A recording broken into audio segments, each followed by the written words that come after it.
All right, I am with David from Osiris Studios, and they have Myst of Stagnation playing behind me. And this is to us, it's a very new game, developed on the Unreal Engine. It looks like a first-person shooter, steampunk land. Correct. All right. First-person shooter, real-time strategy hybrid.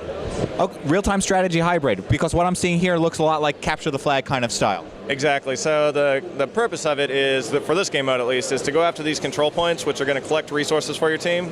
Then the RTS side of the things come into play. That's the commander on each team. It's a huge steampunk mech.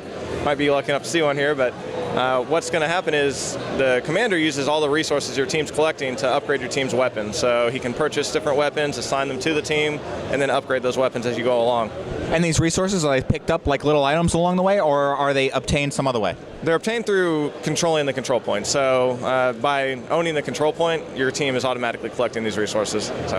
Okay. Now I know that you happen to have a modding background. Is that where this this game came from, or is this something else that came out of a studio's back room, or what do we have? So initially, we started off modding on the source engine, the first part of this game, which is actually going to be the prequel after everything's all said and done. We put that one on the back burner for now and went to Unreal Engine and went with the multiplayer, which is the second part of the story that we're doing. So, but yeah, it's the modding community is a huge thing for me because I came from it. So that's one of the big things we're going to do is make sure that the game ships with all the mod tools needed to do whatever you want with it. Where did steampunk come from? We were asking ourselves that. Do you happen to know by any chance? Well, I mean, it's Jules Verne, a lot of that stuff. H.P. Lovecraft, which they're actually doing the Love Crawl tonight out in Ballard, so I'll be there. But yeah, to me, it's always been really cool. You know, I like Mad Max, like beyond everything else. So that's a big influence for us is, practical steampunk. So, the two kinds of steampunk you're going to see are fantasy and practical. Fantasy is like, put a gear on a hat, and now it's a steampunk hat. Versus ours, it's, all the weapons could actually work in the real world. So, I mean, they look very distinguished as steampunk, but yeah, they could actually be real. Yeah, now you said that the original version that you were working on was on the Source engine, Correct. But why did you switch over to UDK or Unreal? So Unreal just had a lot better tool set for what we were looking to do. I mean, Source is great. I mean, and they've come leaps and bounds over the past since we left too. So, but yeah, UDK just gives us the kind of menus we want to see. It's very flexible and it's very well documented. So, I mean, and then you're thinking of going back to Source for the prequel, or do you think you probably will switch back over to Unreal? We'll probably stay on Unreal for that. Yeah, after we spend all this time learning that tool set, we're probably going to stick with it. And then you said you did want to support the modding community. Absolutely. Do you think that's going to put too much of a strain on the company? Do you think that might have to change in the future, or is that already set forth? Well, the good thing on UDK and Unreal Engine is, I mean, it basically, when you ship the game, you ship the mod tools with it. So it's, for us, all it is providing documentation on, what the inner workings of the game does, so that when people want to get in there and change it up, it's able to them.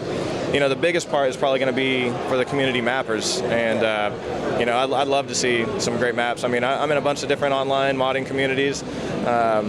And the works I see people do are just amazing. So, getting them to see new things in our game would be awesome.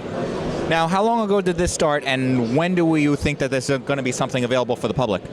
So we started about 2 years ago on all the art. We've gone through a bunch of changes since then. Our actual coders have been around for about 6 months now, so the gameplay and everything's about 6 months. But the art we've been working on for a couple of years. Okay. And when do you think it'll be public, be it a beta or an actual release? So we're on Steam Greenlight right now. We're starting our Kickstarter in 2 weeks, which is going to be September 16th. So the reason we're doing that is we waited until we actually had a game that we could give you, like, you pledge in Kickstarter, boom, you got the game now, and you just get the updates all along the way. So that's about a month and a half away for when that will start happening. Public betas will be right towards the end of the year, and then we're looking to release sometime early next year.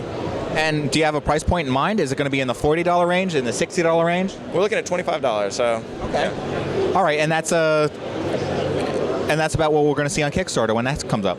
Well, Kickstarter, we got some cool deals for that. We're just dropping it to 20 on Kickstarter, but the first 1,000 people will be able to pick it up for 15. So. And one more. How long have you been on Steam Greenlight? We've been about a month. We started in mid-July. So. Okay, so you don't necessarily have negative or positive ideas of how that's working out for you yet. It's really hard to tell. I mean, we've got a lot of votes on it. They give you a little percentage counter, but that necessarily doesn't mean anything as far as what they tell us. But Well, then you're not looking for a publisher. You're going to self-publish. correct, yeah. All right, because we've heard some stories. Right? All right. Thank you very much. Anything else you want to tell us about it? No, that's it. All right. Thank you very much. And that's it from PAX Floor. Myst of Stagnation.